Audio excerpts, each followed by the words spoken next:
6장 11절입니다. 하나님의 말씀은 시브리서 6장 11절 한 절 우리 한 목소리로 하나님 말씀 받겠습니다. 시작.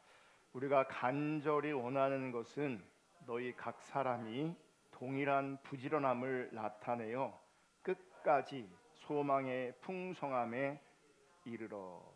아멘. 오늘은 참신앙인가 유사신앙인가 45번째 시간입니다. 지난 시간에는 참된 신앙은 끝까지 인내한다, 죽는 순간까지 인내한다 라는 제목으로 하나님 말씀 나누었습니다. 오늘은 지난 시간에 이어서 인내하는 믿음의 실제, 인내하는 믿음의 실제를 좀 더 구체적으로 나누려고 합니다. 여러분, 지난주에 언급했던 시브리서에서 소개하고 있는 초대 교인들은 그들의 믿음 때문에 우리는 상상할 수 없는 고난, 박해, 핍박을 받았습니다. 그 내용을 잠시 소개하면 시브리서 11장 36절, 또 어떤 이들은 조롱과 채찍질 뿐 아니라 결박과 옥에 갇히는 시련도 받았으며 돌로 치는 것과 톱으로 켜는 것과 시험과 칼로 죽임을 당하고 양과 염소의 가죽을 입고 유리하여 궁핍과 환난과 학대를 받았으니 이런 사람은 세상이 감당하지 못하느니라. 그들이 광야와 산과 동굴과 토굴에 유리하였느니라. 여러분, 이들은 믿음 때문에 예수를 그리스도라고 믿는 그 믿음 때문에 그 시대에 혹은 그 사회 속에서 정상적인 일상적인 삶을 살지 못했습니다. 우리가 상상할 수도 없는 어려움, 박해 가운데 그들은 있었습니다. 그러면 어떻게 그들은 이런 강렬한, 강력한 박해 속에서 인내할 수 있었을까? 일상을 살지 못하는데, 사회생활이 안 되는데 어떻게 그들은 인내할 수 있었을까? 그 어려움 속에서 이렇게 인내할 수 있었던 비결은 무엇인가? 오늘 함께 읽었던 본문에 그 답이 있습니다. 시브리서 6장 11절, 우리가 간절히 원하는 것은 너희 각 사람이 동일한 부지런함을 나타내어 끝까지 소망의 풍성함에 이르러. 지금 시브리서 기자는 믿음의 공동체를 향해서 신앙 때문에, 믿음 때문에 박해받고 있는, 어려움 가운데 있는 그들을 향해서 아버지의 마음을 가지고 권면하고 있는 겁니다. 너희가 소망이 가득 찬 사람이기를 원한다. 너희가 소망이 충만한 사람이기를 원한다. 소망으로 꽉 찬 사람이기를 원한다. 원하되 간절히 원한다.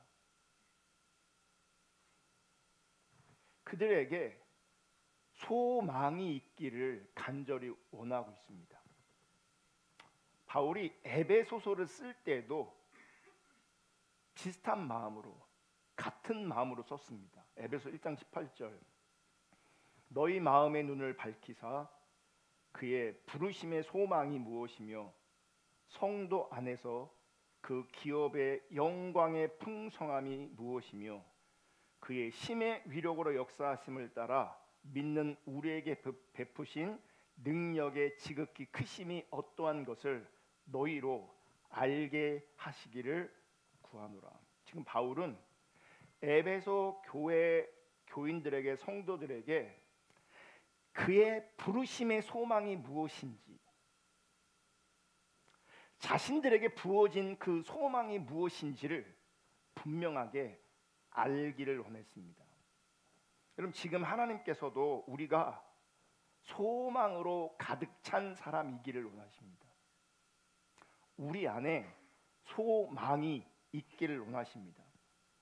왜 우리 안에 소망이 가득 차야 하는가? 소망이 있어야 되는가? 여러분, 소망은 인내의 연료이기 때문에 그렇습니다. 인내라는 것을 기차로 비유한다면 소망이라는 것은 연료입니다. 그러니까 우리가 인내하는 것이 참 신앙인데, 인내할 수 있으려면 그 안에 무엇이 있어야 되냐면 소망이 있어야 합니다. 소망이 있어야 참된 신앙인 믿음이 가능한 겁니다. 시브리서 10장 32절을 보시면, 전날에 너희가 빛을 받은 후에 고난의 큰 싸움을 견디어낸 것을 생각하라. 여러분, 일반적으로 많은 사람들은 기독교 신앙을 선택할 때에 우리가 빛을 받은 후에, 신앙생활 한 이후에, 혹은 구원받은 이후에, 혹은 교회를 다닌 그 이후에 우리의 삶이 형통하고 잘 되기를 기대하고 원할 수 있습니다. 그리고 지금 우리 시대는 그런 식으로 정말 많이 가르치고 있습니다. 그런데 32절을 잘 보시면, 전날에 너희가 빛을 받은 후에 고난의 큰 싸움을 견디어낸 것을 생각하라. 빛을 받았는데 그들 가운데 다가온 것은 고난이었습니다. 핍박이었습니다. 박해였습니다. 그러면 적어도 예수 믿으면 잘 되고 예수 믿으면 형통한다, 이렇게 가르치면 그것은 잘못 가르치는 겁니다. 예수 믿어서 잘 될 수도 있지만 예수 믿어서 잘 안 될 수도 있습니다. 고난 받을 수도 있습니다. 어려움이 올 수도 있습니다. 이들이 어떤 어려움을 당했냐면 33절, 혹은 비방과 환난으로서 사람에게 구경거리가 되고. 비방받았습니다. 환난 가운데 있었습니다. 사람들에게 구경거리가 되었습니다. 혹은 이런 형편에 있는 자들과 사귀는 자가 되었으니, 34절, 너희가 갇힌 자를 동정하고 너희 소유를 빼앗기는 것도 기쁘게 당한 것은, 소유를 다 빼앗겼습니다. 더 낮고 영구한 소유가 있는 줄 알미라. 여러분, 시브리서 기자는 초대교회 참 신앙인들이 어떻게 고난을 이겨냈는가, 어떻게 고난을 견뎌냈는가, 그 이유를 시브리서 10장 34절 후반절에서 찾고 있습니다. 더 낮고 영구한 소유가 있다는 것을 그들은 알았습니다. 더 낮고 영구한 소유가 있는 줄을 알림이라. 여러분, 이게 소망입니다. 이게 소망입니다. 또 시브리서 기자는 이렇게 격려합니다. 시브리서 10장 37절, 다 같이 읽겠습니다. 시작. 잠시 잠깐 후면 오실 이가 오시리니 지체하지 아니하시리라. 그리스도의 재림이 신자의 소망이라는 겁니다. 그러면서 시브리서 11장은 믿음의 사람을 소개하는 것으로 이어집니다. 어떤 사람들은 시브리서 11장을 인용하면서 설명하면서 믿음의 영웅들이 나온다고 이렇게 설명합니다. 믿음의 영웅들이라고. 그 믿음의 사람들을 믿음의 영웅이라고 표현하는 겁니다. 그런데 영웅이라는 말은 성경의 의도를 선명하게 드러내지 못하는 단어입니다. 그러니까 잘못된 표현입니다. 시브리서 11장에 나오는 사람들은 특별한 영웅들의 이야기가 아니라 그냥 참된 믿음을 가진 사람들의 이야기인 겁니다. 시브리서 11장에 나오는 사람들은 성경이 말씀하고 있는 하나님이 인정하시는 믿음을 가졌던 사람들입니다. 참된 신앙이 있는 참된 신자였습니다.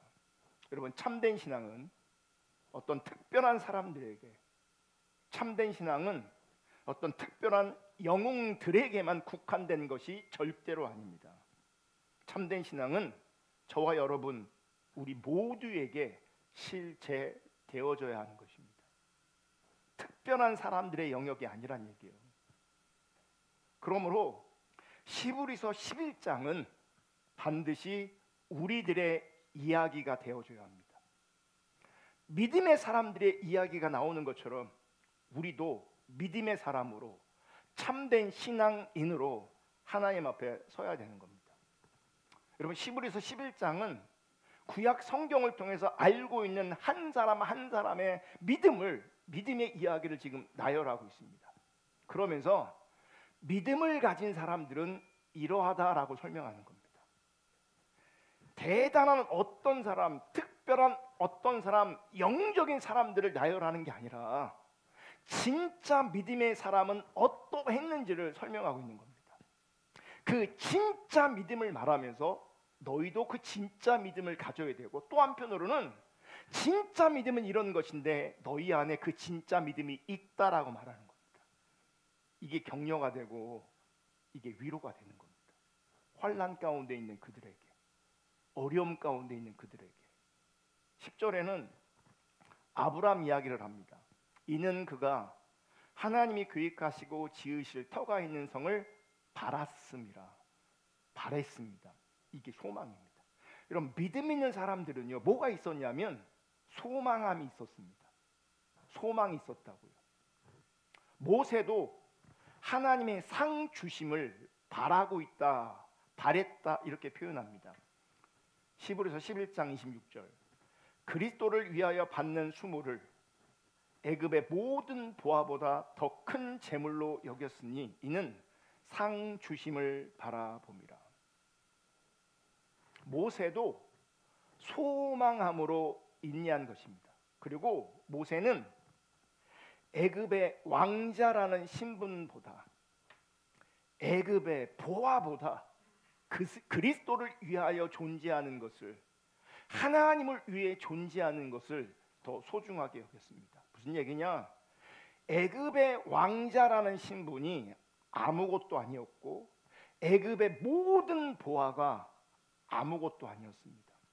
하나님을 위해서는 애굽의 왕자라는 신분을, 하나님을 위해서는 애굽의 모든 보화를 얼마든지 버릴 수 있었습니다. 그리고 하나님이 주시는 그 상을 바라보고 있습니다. 그게 소망함입니다. 그게 소망이었습니다. 여러분, 주님은 돈과 하나님을 같이 섬길 수 없다고 우리 가운데 분명히 말씀하고 있습니다. 돈이 주인 된 삶이든 하나님이 주인 되신 삶이든 둘 중 하나를 선택해야 되고, 제가 지금 선택이라는 단어를 써 있지만 사실 선택이 아니라 우리는 이미 한쪽에 서 있습니다. 돈 앞에 서 있든지 하나님 앞에 서 있든지 아직 선택을 안 한 게 아니라 이미 우리는 선택하고 있습니다. 선택되어져 있습니다. 그래서 여러분은 하나님이 주인이든 혹은 돈이 주인이든 내가 지금 어떤 사람의 종으로 있는지를 분명히 진단하셔야 합니다. 같이 가는 게 불가능합니다. 그래서 누가복음 16장 13절, 집 하인이 두 주인을 섬길 수 없나니, 두 주인을 섬길 수 없습니다. 혹 이를 미워하고 저를 사랑하거나 혹 이를 중히 여기고 저를 경히 여길 것임이니라. 너희는 하나님과 재물을 겸하여 섬길 수 없느니라. 여러분, 사실 우리가 지금 중립적인 자리에 있는 게 아니라 어떤 이들은 재물을 섬기고 있고 이미 어떤 분들은 하나님을 섬기고 있는 겁니다. 근데 믿음의 사람들은 하나님을 주인 삼습니다. 하나님을. 그래서 모세는 애굽의 모든 보화를 아무것도 아닌 것으로 여길 수 있었습니다. 애굽의 모든 보화를 얼마든지 버릴 수 있었습니다. 여러분, 성경이 말하는 참된 믿음은 단순히 교회를 다니는 게 아닙니다. 성경이 말하는 참된 믿음은 몇 가지 종교적 행위를 하고 있는 것을 말하지 않습니다. 성경이 말하는 참된 믿음은 주님을 따라가는 겁니다. 하나님을 따라가는 겁니다. 아멘. 그러므로 성경을 통해서 분명하게 말할 수 있는 것은 돈을 추구하는 삶은 절대로 믿음의 삶이 아닙니다.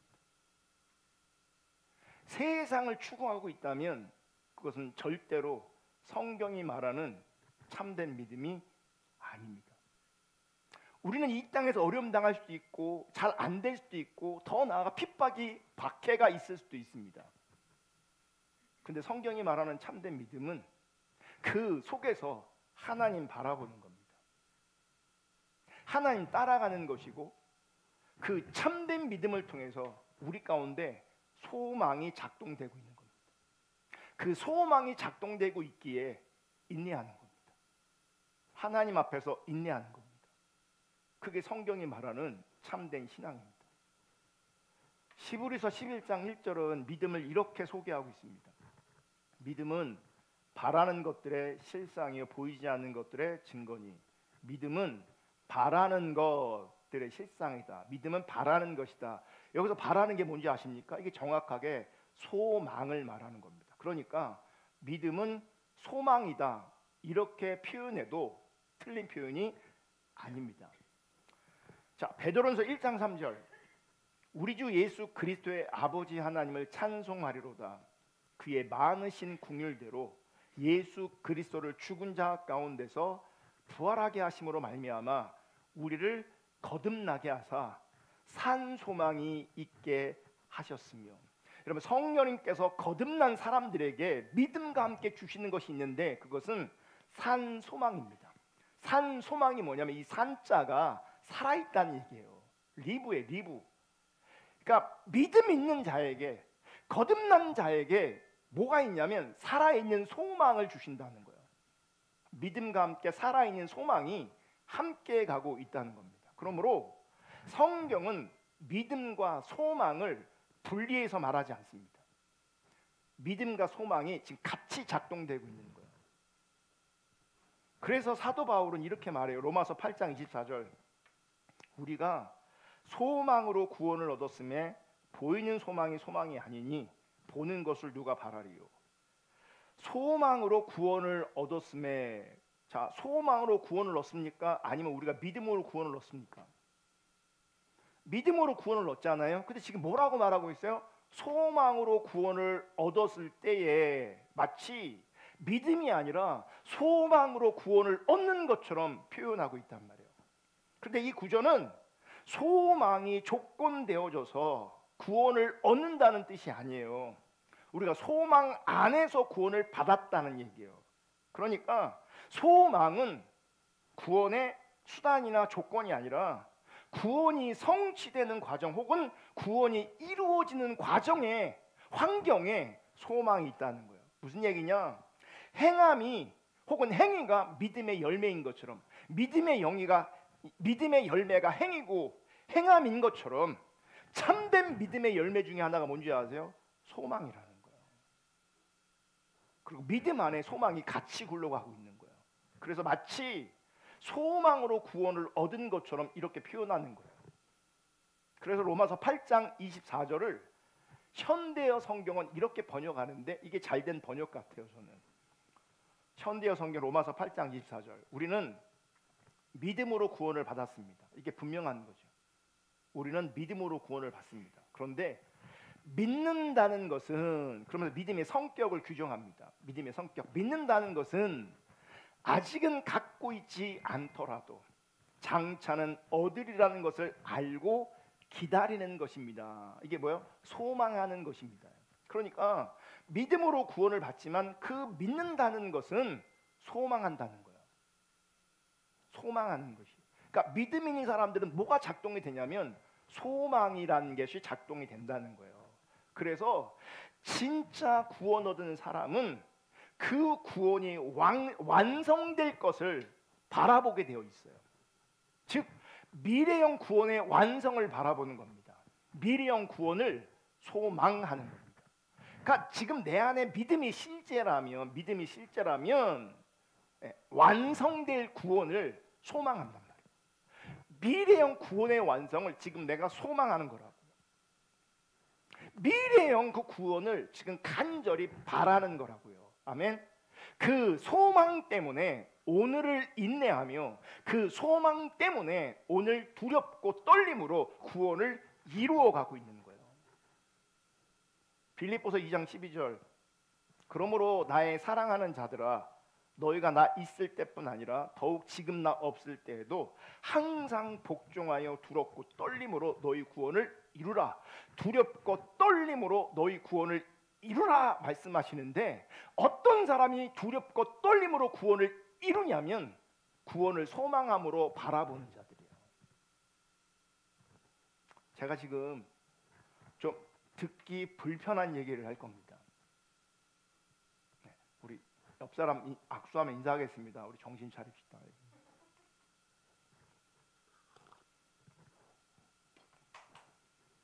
그렇지. 잘하셨어요. 제가 지금 불편한 얘기 한다 그랬잖아요. 만일 여러분에게 두렵고 떨림으로 구원을 이루어가는 삶이 없고 이 세상과 이 세상의 가치들이 여러분 안에 충만하여 그 세상의 가치가 여러분을 지배하고 있다면 지금 여러분은 예수를 바르게 믿는 것이 아닙니다. 예수를 바르게 믿지 않는다는 것은 사실은 믿지 않는다는 겁니다. 그래서 그들을 바라보면 그들은 미래형 구원을 장차 완성될 그 구원을 내가 하나님 앞에 설 것에 대한 기대와 소망이 사실은 없습니다. 왜요? 믿지 않기 때문에. 모세는 애굽의 보화를 아무것도 아닌 것처럼 여길 수 있었습니다. 믿음 때문에 소망 때문에 그런 것입니다. 바르게 믿지 않는 사람들의 특징은요. 세상에 지배를 당하고 있고 세상에 끌려다니고 있습니다. 무슨 얘기냐? 하나님이 아니라 세상이 더 좋고 하나님이 아니라 돈이 더 좋은 겁니다.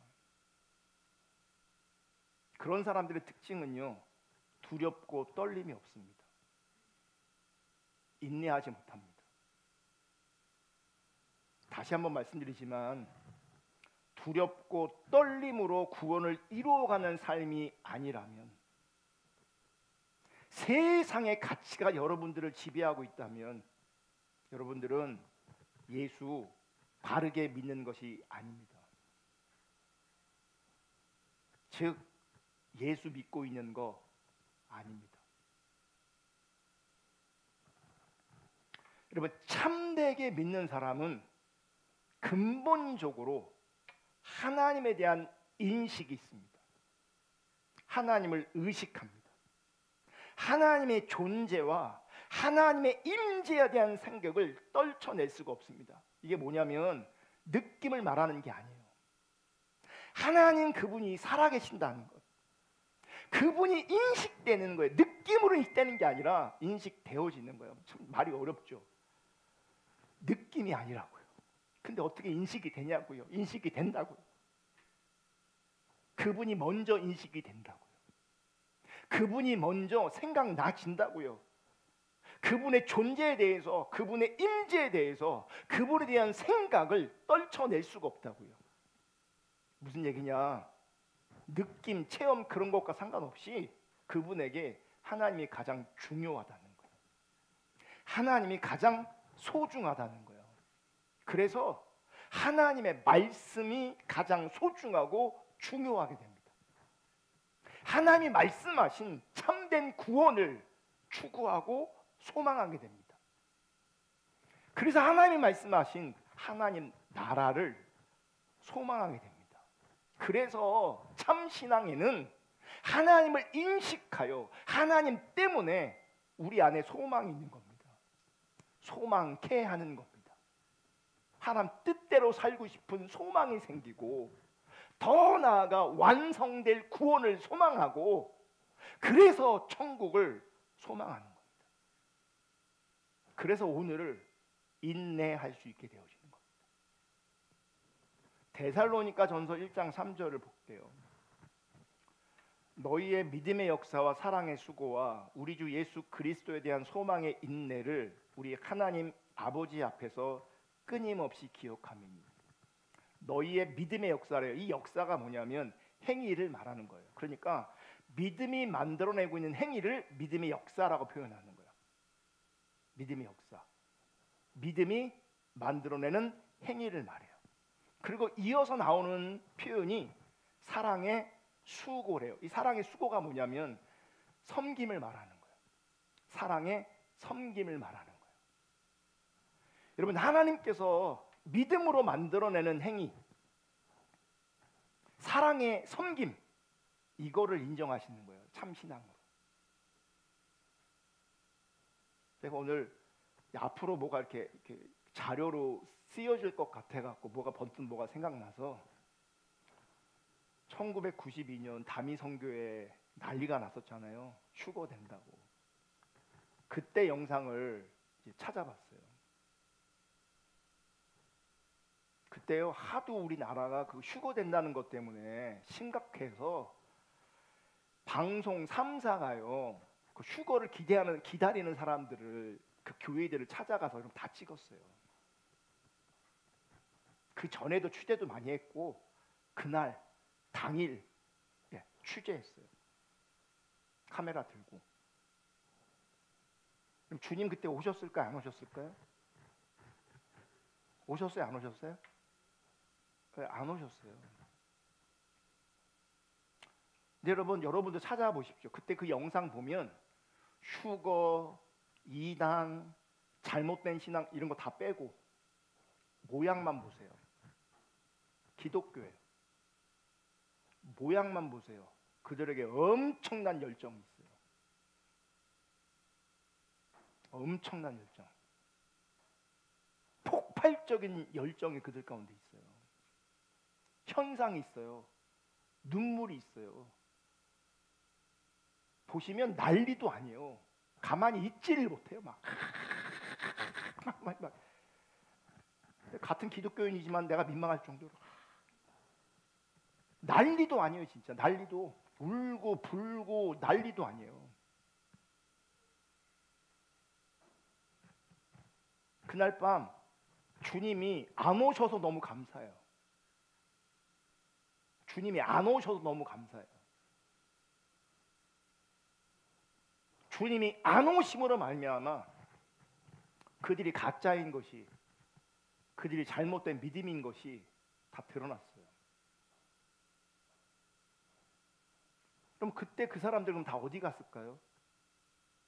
어떤 사람들은 그 일 때문에 상처받고 시험 들어 교회를 떠난 사람도 있겠지만 대부분은 기존의 교회로 다 들어갔어요.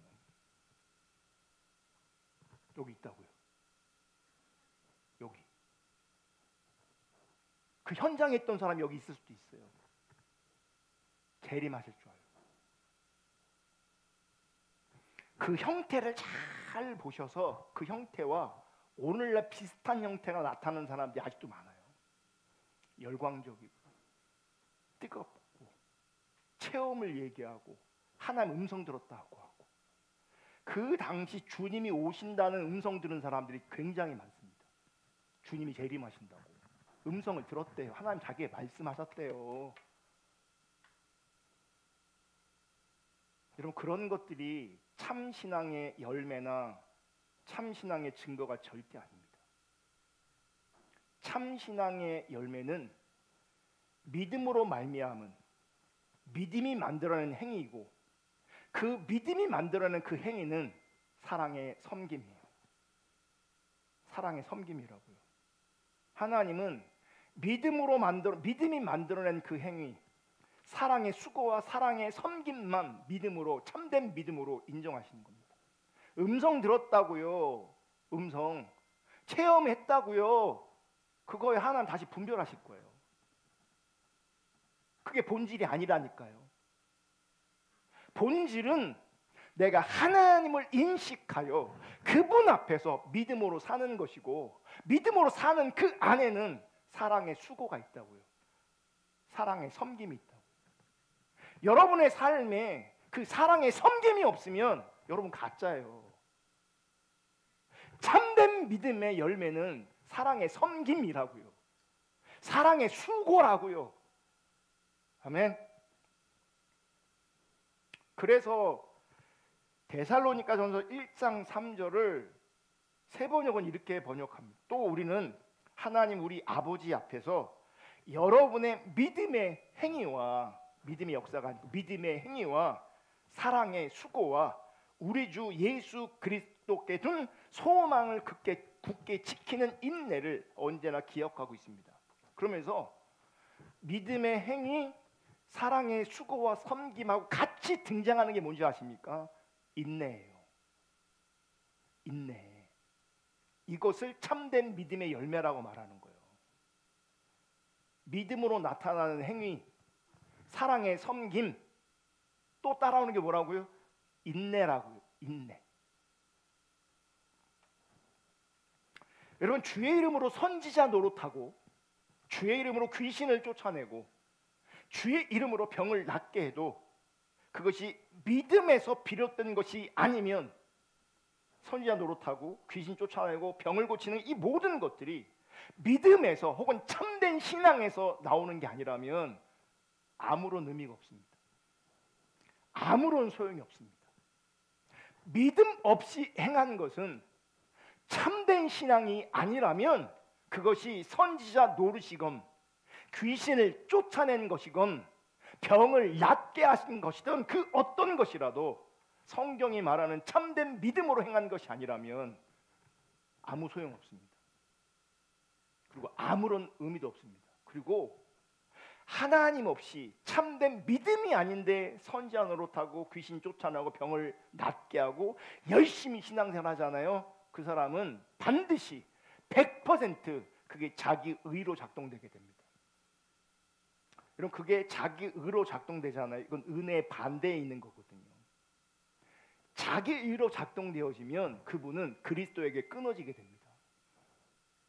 선지자 노릇했는데, 귀신 쫓아냈는데, 많은 권능을 행했는데 그것이 자기 의가 되면 그리스도에게서 끊어진다고요. 은혜에서 떨어지게 된다고요. 히브리서 6장 10절, 하나님은 불의하지 아니하사 너희 행위와 그의 이름을 위하여 나타낸 사랑으로 이미 성도를 섬긴 것과 이제도 섬기고 있는 것을 잊어버리지 아니하시느니라. 어려움 속에, 박해 속에서 그들이 남은 자로 참된 신앙인으로 존재하고 있는데, 참된 신앙인으로 존재하는 그들의 신앙을 바라볼 때 그들에게는 뭐가 있었냐면 그의 이름을 위해서 나타낸 사랑으로 이미 성도를 섬긴 것과 사랑의 섬김, 사랑의 수고가 있는 거죠. 그리고 이제도 섬기고 있는 것을 잃어버리지 아니하노라. 어떻게 이들은 믿음의 행위, 사랑의 섬김을 하고 있을까? 소망 때문에 그래요. 소망 때문에. 소망의 인내는 소망이 만들어내는 인내입니다. 그러므로 인내는 아무나 누구나 하는 게 아니고요. 인내는 소망이 있는 사람이 인내하는 겁니다. 그러므로 소망이 없는 믿음은 인내할 수 없습니다. 그리고 소망이 없는 믿음은 참된 믿음이 아닙니다.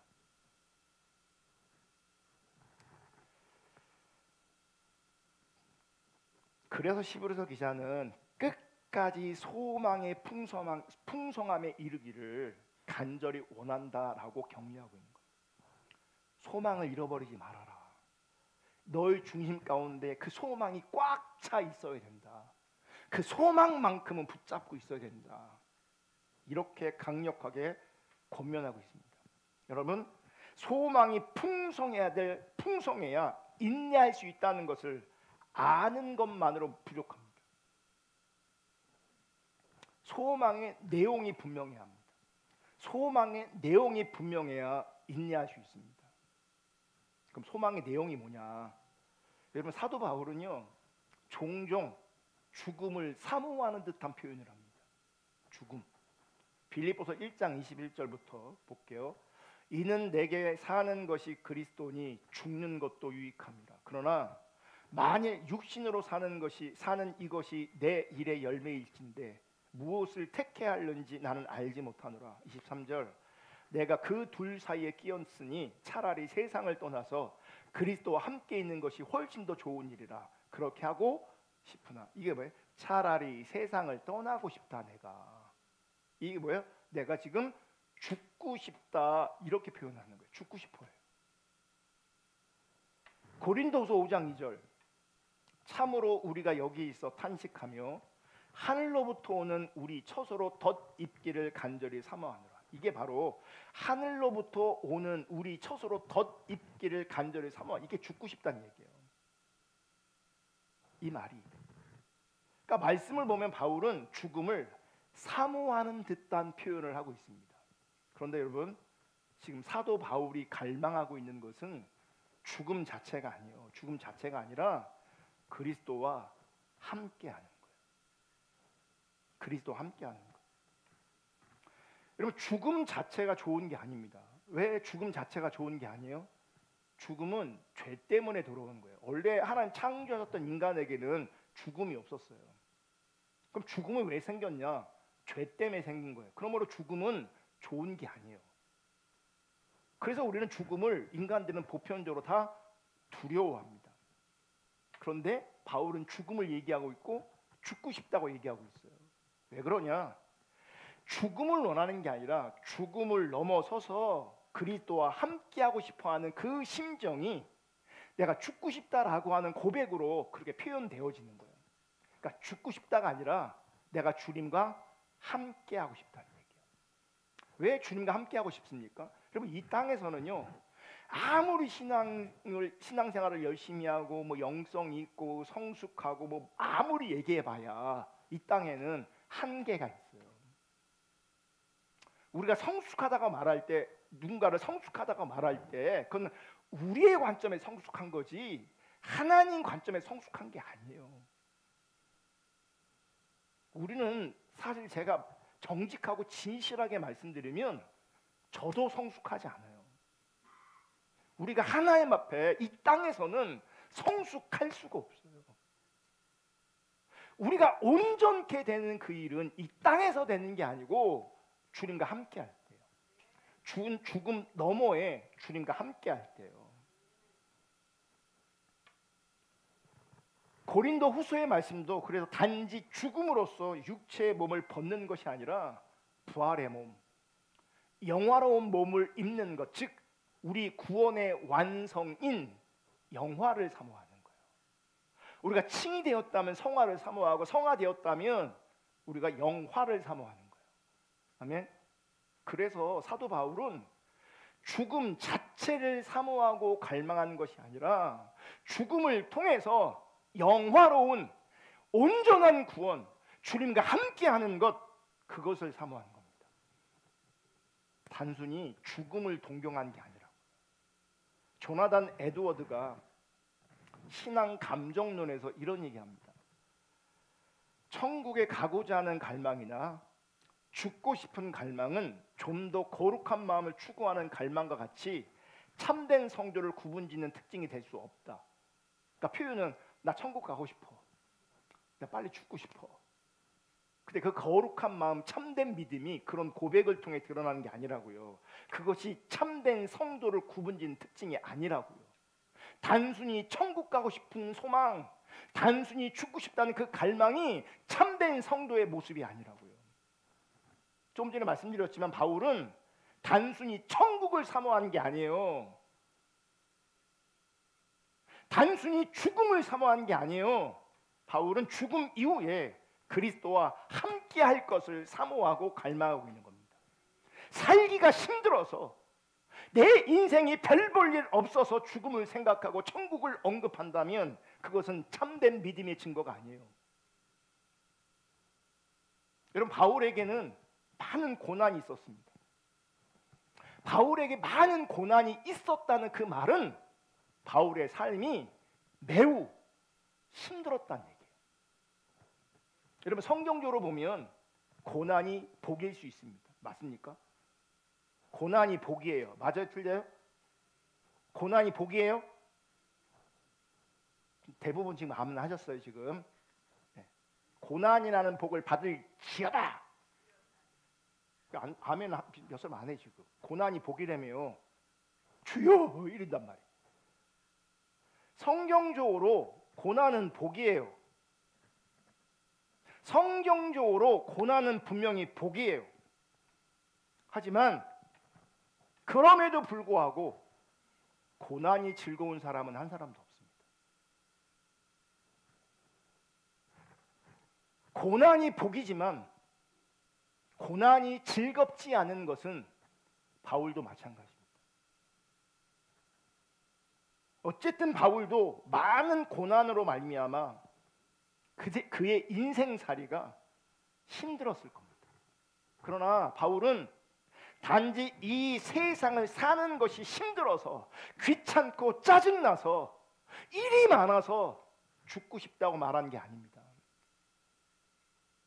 만약 여러분들 중에서 인생이 힘들어서 인생에 되는 일이 없어서 인생이 재미가 없어서 죽음을 생각하고 죽음을 언급하고 있다면 그분은 사실 죽음을 원하는 게 아닙니다.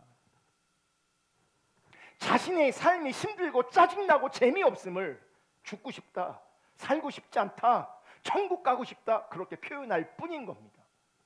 자기 중심적이기 때문에 신앙적이지 않기 때문에 하는 소리인 겁니다. 이런 상태는 정확하게 불신에 기초하고 있는 겁니다. 그 안에 믿음도 아니고 그 안에 소망도 없고 그는 인내하지도 못하는 겁니다. 즉 참된 신앙이 아닙니다. 죽고 싶다 죽고 싶다 이런 그런 말 하지 않기를 정말 주님의 이름으로 축복합니다. 아유 빨리 살아서 뭐하나 빨리 천국 가야지. 그분 천국 못 간다고요. 천국이 뭐 가고 싶다고 가지는 데인 줄 알아요 그게?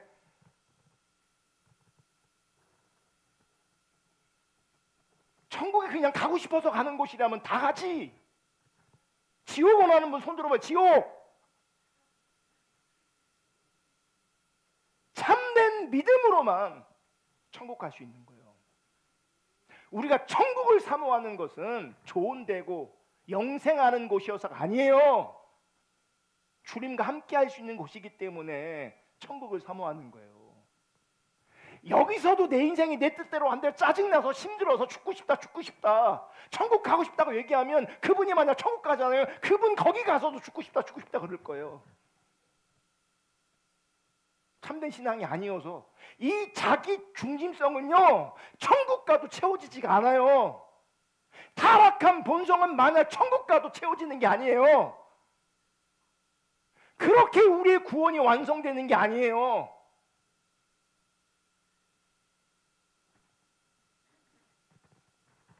바울이 죽음을 말할 때에는 그리스도와 함께 있고 싶어하는 열망과 자신의 영화로운 구원이 완성되어지는 것 그리고 죄로부터 완전히 자유해지는 것을 바라고 있는 거예요. 그리스도인에게는 주님과 함께하고 있는 것, 영원한 구원이 영화로운 구원이 완성되어지는 것, 죄로부터 완전히 자유해지는 것, 이 소망이 우리 가운데 있어야 된다고요.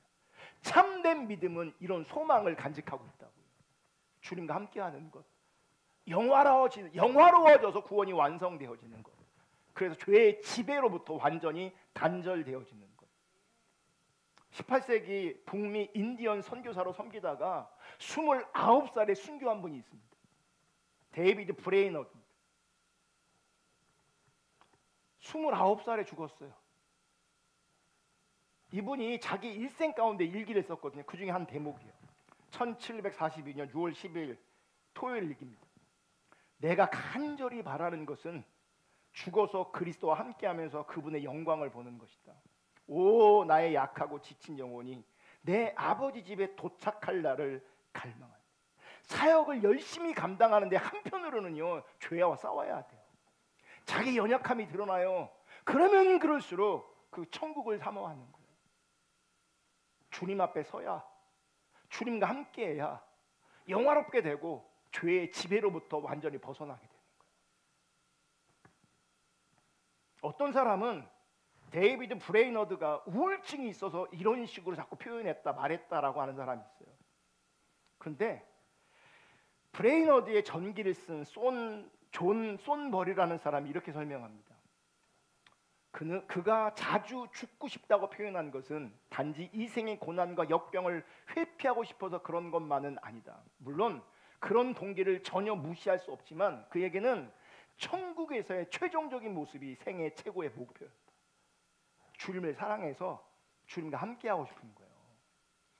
왜냐하면 그것이 그에게 매달려 있는 죄의 굴레로부터 그를 궁극적으로 해방시켜 주는 것이기 때문이다. 여전히 죄의 문제를 씨름하고 있는데 이것을 해결하려면, 이 죄의 문제 해방되려면 죽음 이후에 주님과 함께할 때 이 죄의 문제를 내가 해결할 수 있고 해방될 수 있는 거예요. 이 땅에 있을 때는요, 이 죄의 문제 때문에 늘 괴로운 거예요. 근데 생각해 봅시다. 이 사람 되게 경건한 사람이에요. 자기 인생을 하나님 앞에 드린 사람이에요. 그럼 죄를 짓으면 얼마나 적겠어요? 죄를 졌으면 이 사람이 얼마나 적겠냐고요. 제가 볼 때는 많은 사람들이 죄 짓고 있는데 그 죄를 죄인지도 몰라요. 근데 이 사람은 죄를 진 것처럼 안 보임에도 불구하고 죄를 괴로워하고 아파하고 있어요. 그래서 하나님 앞에 가기를 원해요. 조니 에릭슨 타다라는 사람이 있어요. 저분이 몇 살 같아 보이세요? 저분이 우리 이혜임 사님하고 친구입니다. 1949년생이에요. 그러니까 젊었을 때 찍은 사진인 거예요. 되게 지금 편안해 보이죠. 되게 행복해 보이죠. 다음 사진 보세요. 근데 저분 장애인이에요. 17살 때 다이빙 하다가 목이 부러졌어요. 그때 이후로 그는 그러니까 몸을 쓸 수가 없는 거죠. 목 아랫부분을 전혀 움직일 수가 없어요. 저분이 1949년생인데 17살에 다쳐서 평생을 목 아래를 쓸 수 없는 존재였다고요. 저분이 이런 말을 합니다. 대부분의 사람들은 새로운 육체를 얻는 것이 내 관심사라고 생각하는 것 같습니다. 하지만 나는 죄의 흔적이 하나도 없는 의로움으로 옷 입게 될 날이 기다려져서 안달이 날 지경입니다.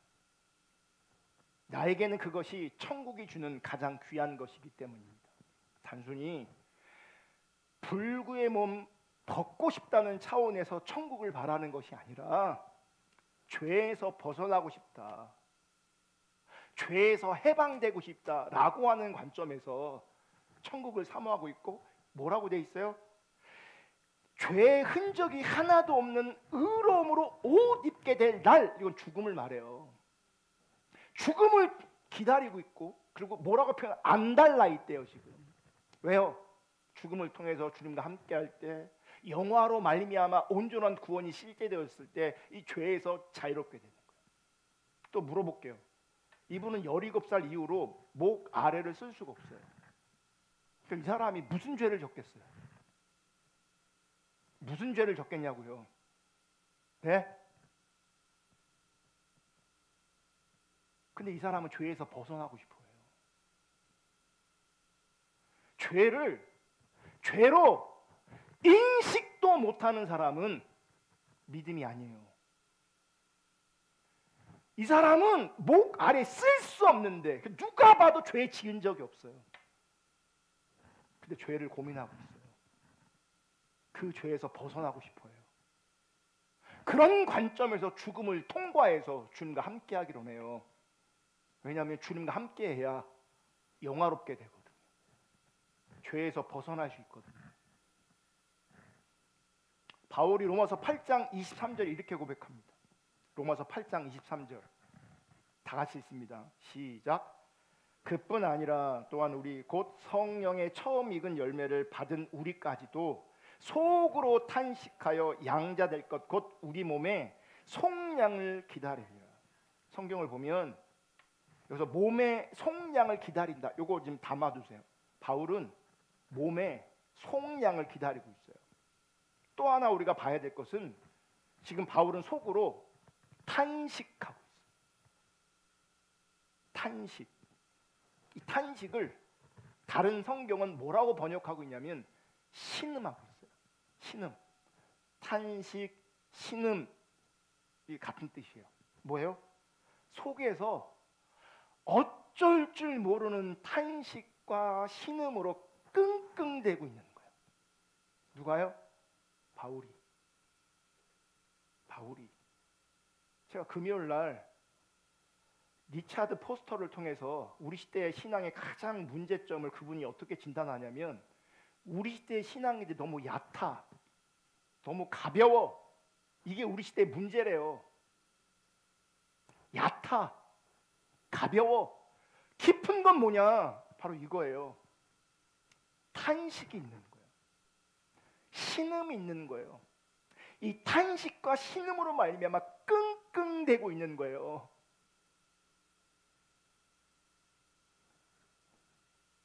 왜 탄식하냐? 왜 신음하냐? 왜 끙끙거리며 바울은 힘들어하고 있는가?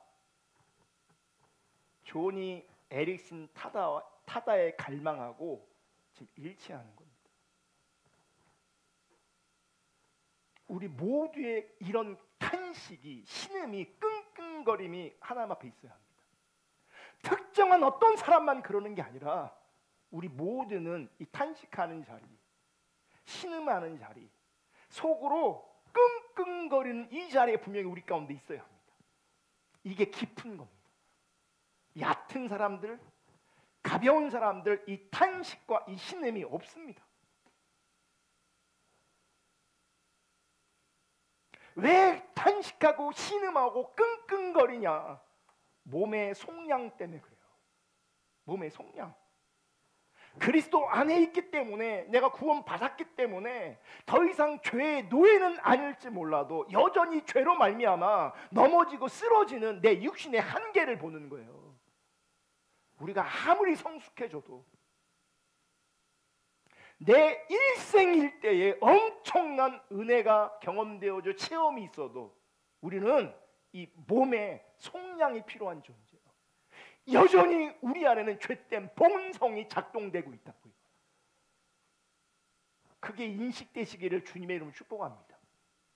그게 인식이 안 되면 죄인데도 죄인지를 모르고 죄 가운데 있는데도 그 죄 가운데 있는 것을 힘들어하지 않습니다.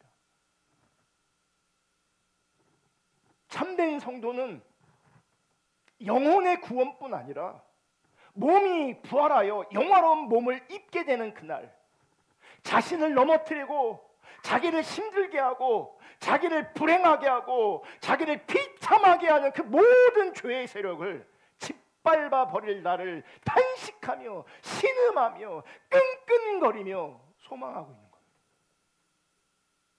여러분, 아프면 낫기를 소망하잖아요. 아픈 사람은 낫기를 소망하게 돼 있어요. 안 아프다고 생각하니까 이 탄식과 신음과 끙끙거림이 없는 거예요. 바울은 더 이상 죄를 짓지 않는 거룩하고 영화로운 삶을 바라보고 소망하고 있는 거예요. 신자가 죄를 짓고 있으면서도 다 그러지 뭐, 안 근 사람이 어딨어. 굉장히 지금 위험한 상태인 겁니다. 죄 짓지 않는 사람이 어딨어. 다 그런 거지. 상대적으로 비교하니까 너보다 내가 낫다. 이거 굉장히 위험한 겁니다. 제가 그랬잖아요. 데이비드 브레이너도 그렇고, 좀 전에 사진으로 나온 그 타다 여사도 그렇고, 바울도 그렇고, 죄를 지었다면 얼마나 지었겠어요? 상대적으로 비교하면 그들이 많겠어요? 우리가 많겠어요? 여러분이 많겠어요? 목 아래를 쓸 수 없는 그 사람이 무슨 죄를 그렇게 졌겠어요? 그런데 탄식하고 있다고요. 그런데 신음하고 있다고요. 그래서 지금 다른 거 생각할 여지가 없이 하나님 나라, 하나님의 뜻만 보는 거예요.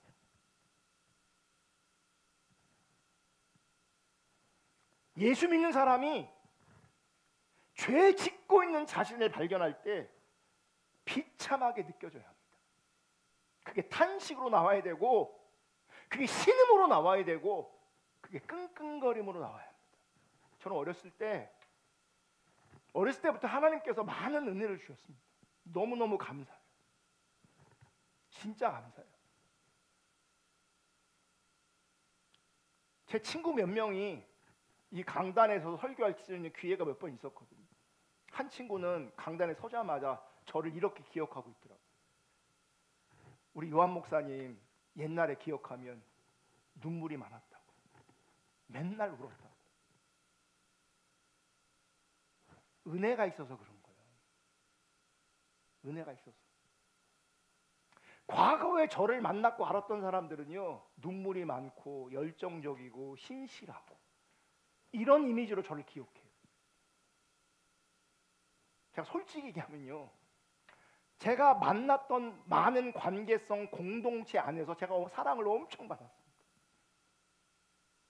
가는 데마다 사랑을 진짜 엄청 받았어요. 이쁨을 엄청 받았어요. 왜 그런지 아십니까? 맨날 울고 있어. 맨날 울고 있어. 열심히 해. 그러니까 이쁨을 받죠. 사랑을 받죠. 찬양 사역할 때 아는 누님이요, 저를 그냥 꼭 안아줬어요. 그냥 이뻐서. 이렇게 눈물 흘리고 있으면 그냥 와서 이렇게 안아줬어요. 그냥 이뻐서. 진짜 은혜 많이 받았어요. 진짜 사랑도 많이 받았어요. 제가 대전 포도나무교회 사랑을 제일 덜 받고 있는 것 같아요. 옛날엔 안 그랬는데.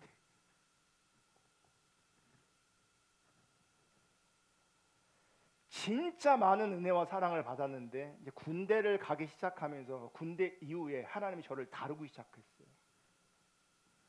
저의 연약함, 저의 부족함, 저의 악함을 하나님이 드러내기 시작하셨어요.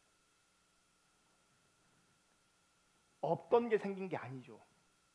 그전에는 하나님께서 은혜를 부으시고 제 연약함과 제 부족함과 제 악함을 기다리셨고 가리고 계셨던 거예요.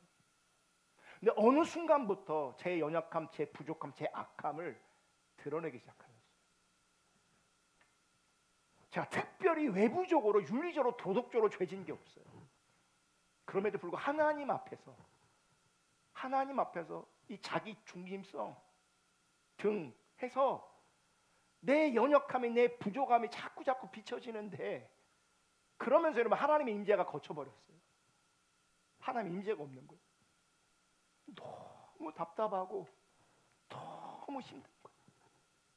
하나님의 은혜가 하나도 없는 건 아니지만, 간헐적으로 계속 그 은혜가 부어지긴 하지만 근본적으로 내 안에 어려움이 생겼어요. 답답한. 그때 제가 골방에서 어떤 찬양을 또 부르고 하면서 주님의 은혜를 구해요. 가사 좀 띄워보세요. 상심한 내 마음속에서 주님 계획을 보내, 이전부터 날 택하시고 큰일 행하시는 주님, 상심한 내 마음속에서 주님 얼굴을 보내, 끝날까지 날 잡아주시고 큰 약속 이루시는 주님. 그러면서 후렴이 있거든요. 이 찬양을 제가 특별히 후렴을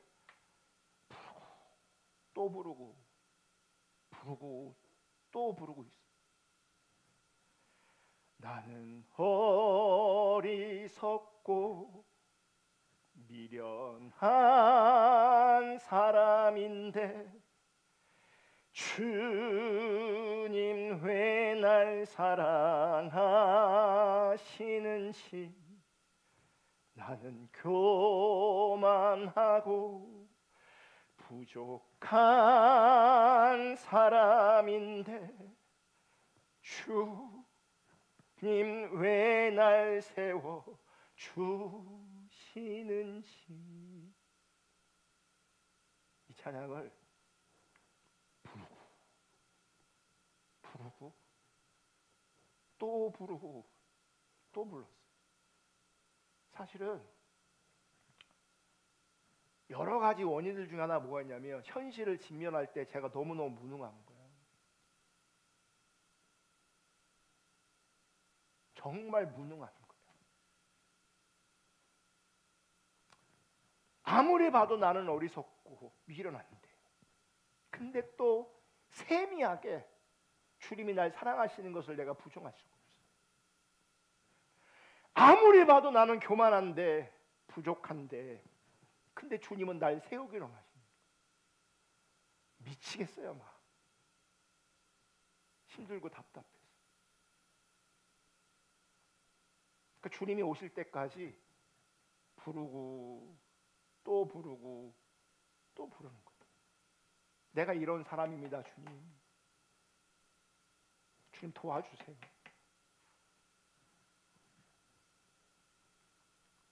여러분, 참된 신앙은 내가 하나님 앞에 합당하지 않은 그 상태가 괴롭습니다. 애통합니다. 힘이 듭니다. 그래서 내가 온전히 변화되기를 구하는 겁니다.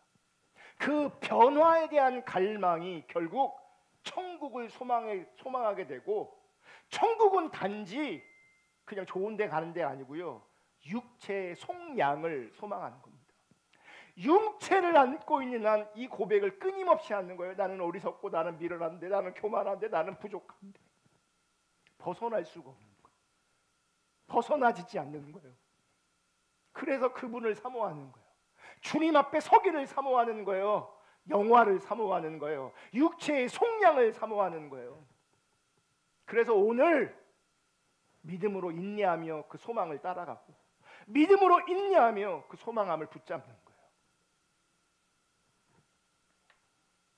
여러분, 믿음은 소망하며 인내하는 것입니다. 우리의 소망 안에는 육체의 속량이 있고, 우리의 소망 안에는 완성될 영화의 구원이 있습니다. 우리의 소망 안에는 우리가 갈망하고 우리가 사모하는 주님 앞에 서는 것이 있습니다. 그래서 오늘을 참고 오늘을 인내하고 오늘 하나님의 뜻과 기준을 세워서 순종하는 겁니다. 순종되지 않을 때, 내 연약함과 내 비참함이 드러날 때 또 하나님 앞에 탄식하는 겁니다. 신음하는 겁니다. 끙끙대는 겁니다. 은혜를 구하는 거죠. 또 믿음으로 인내하는 거예요. 우리네 신앙과 인생 정말 쉽지 않지만, 그리고 어떤 분들은 인생이 너무 고단하고 쉽지 않지만 믿음으로 인내할 수 있기를 주님의 이름으로 축복합니다. 참된 믿음으로 말미암아 그 인내가 실제될 수 있기를 주님의 이름으로 축복합니다. 다음 주에 이어서 하겠습니다. 우리 첫 번째 드렸던 찬양, 여기에 모인 우리 주의 은총 이 찬양하고 우리 기도하겠습니다.